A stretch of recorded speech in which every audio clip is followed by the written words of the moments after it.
क्या भगवान सच में होते हैं? अपनी बुद्धि से, चालाकी से, तर्क से हम भगवान को जानने की कोशिश करते हैं, लेकिन हमेशा एक बात याद रखें, बुद्धि से, चालाकी से, तर्क से हम संसार को सांसारिक व्यक्ति का अनुमान लगा सकते हैं, लेकिन भगवान का नहीं, क्योंकि भगवान सहज है। वो सिर्फ प्रेम, श्रद्धा और भाव का रूप है। जब तक आपके दिल में ये भाव नहीं होंगे, वो आपको महसूस नहीं होंगे। आप ये बात दुनिया से मत पूछिए कि भगवान है कि नहीं, ये खुद अनुभव कीजिए। कोई न कोई पल ऐसा जरूर आपको याद आएगा जब किसी ने साथ नहीं दिया होगा, जब आप हार रहे होंगे, लेकिन आपके अंदर से ही एक शक्ति का अनुभव हुआ होगा जिसने आपको सही रास्ता दिखाया होगा और आपका साथ दिया होगा। वो अदृश्य होकर भी हमारी मदद करते हैं। बस दुनिया की शोर में खुद के दिल की आवाज़ सुनना भूल गए और दुनिया के नज़रों में खोकर उसके नज़रों को देखना भूल गए। चाहा अगर सच्ची होगी भगवान के प्रति, तो वो आपको अपनी अनुभूति जरूर करेंगे। भगवान आपकी सुनते हैं, भगवान आपकी सुनते हैं, इस बात पे कभी शक मत करना। बस फर्क इतना है, उन्हें हमें सुनना आना चाहिए। प्रेम, समर्पण, करुणा भाव, ये कुछ ऐसी बातें हैं जो उनको आपकी तरफ खींच लेती है।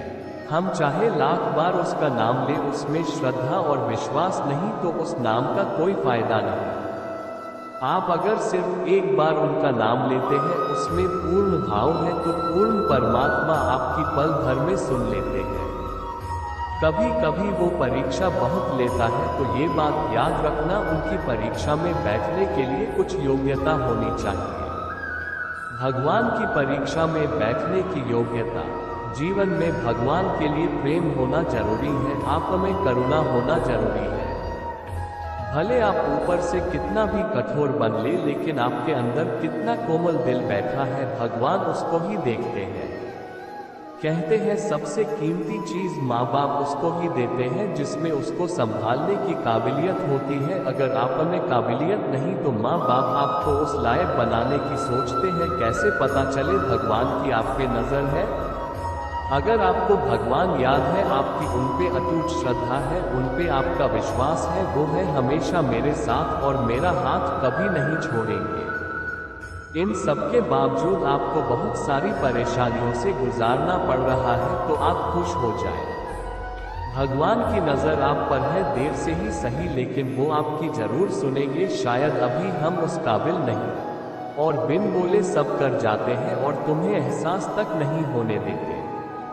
तेरे मेरे मिलने में केवल इन वक्त का फैसला है, कैसे करूं इस वक्त से शिकत, क्योंकि केवल ये वक्त है जो मुझे आपसे मिलवा सकता है। भगवान सबकी मन की जानते हैं।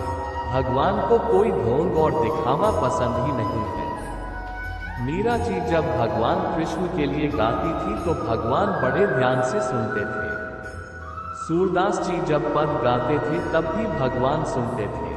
और कहाँ तक कहूँ, कबीर जी ने तो यहाँ तक कह दिया, आप सोच सकते हैं कितनी से चींटी और कितने से नुपुर होंगे, फिर वो उसकी भी सुनते हैं।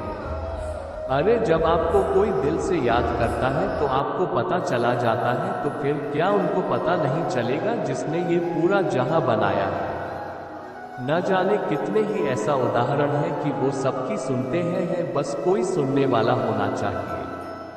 गजेंद्र हाथी ने ग्राह से बचने के लिए भगवान को पुकारा, द्रौपदी जी ने भगवान कृष्ण को पुकारा, कबीरदास, तुलसीदास, सूरदास, हरिदास, मीराबाई और न जाने कितने संत हुए जो भगवान से बात करते थे और भगवान भी उनकी सुनते थे। जब आपका जीवन शुभ कर्मों से भरा होगा, किसी का जब आप दिल से बुरा नहीं चाहते होंगे, तब ये विश्वास रखना भगवान आपके साथ जरूर है।